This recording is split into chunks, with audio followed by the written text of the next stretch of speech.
lekker stapie mannetjie. So op 'n Vrydagmiddag. Mooi tuine hier so langs die pad. Asblikke wat nuwe sakke ingekry het gister. Alles is skoon, netjies word in stand gehou. Paadjies word versorg, goed versorg. Selfs die hout trappies wat afgaan see toe. Ek meen die see vreet enige ding op.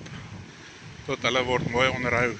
Hierdie bankies wat hier so staan, hierdie tuin wat die inwoners van die area sommer self maak en versorg en water gee. Hulle kyk hierdie mooi, kyk hoe mooi is daai. Dis mos nou netjies. Dis mos nou hoe dinge moet lyk. Die papiere en asblikke wat gebreek is en gemors wat die hele wêreld vol lê nie. Dis mos nou hoe dit moet lyk. As iets mooi in stand gehou word. Absoluut fantasties. Het lyk of dit 'n bietjie gaan reën. Miskien kry ons reën vanaand. Sien wat nou? Staan nou 'n kat. Los die katte uit.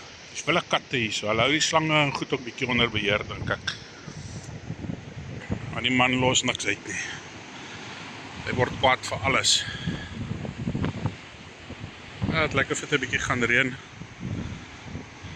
Wat sê exposure? Sy. Lê mos op daai kant, baie punt.